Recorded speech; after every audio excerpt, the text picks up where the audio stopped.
Forgery has been around for a long time, whether it's in the form of a forged signature, a fake passport, or even counterfeit money. In this video, let's talk about spoofing. Spoofing is forgery, and in the digital IT world, there are many different types of spoofing attacks to fake an identity. This includes MAC address spoofing, which might be used by malicious users so that they can make a connection to a wireless access point that uses MAC address filtering. IP address spoofing might be used to defeat basic packet filtering rules that are simply based on a source, network range, or IP address. DNS spoofing is often called DNS cache poisoning.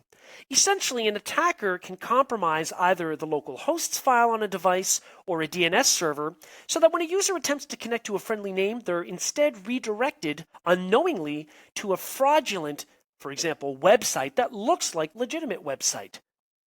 Email spoofing is an email message that appears to come from a valid email address where the email address was actually completely faked.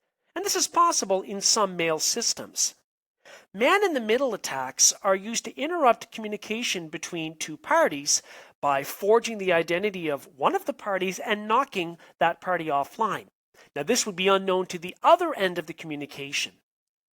Session hijacking has many different attack types, including IP spoofing.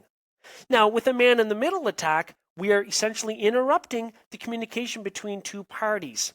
There are many ways that this can be perpetrated, including through SSL or simply through IP spoofing.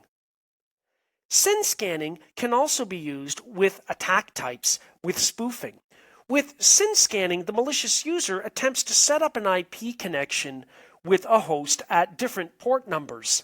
Now, this is done by sending a synchronization or SYN packet, and often this is done to attempt to fake the initiation of a three-way handshake to different services running on a server.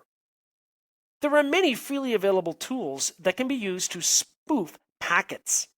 So, for example, pictured on the screen, we're seeing the use of the Nemesis-TCP tool, where -V turns on verbose screen output, -S specifies the source that we want this to appear to have come from, -D is the destination we're sending this traffic to, and -P specifies the location of a payload file where we could determine whatever we want to be seen in this transmission from a simple text file.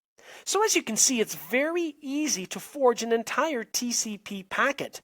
Any network intrusion detection or prevention tools, even host intrusion detection and prevention tools that might look at packets would probably not be able to identify that this is forged.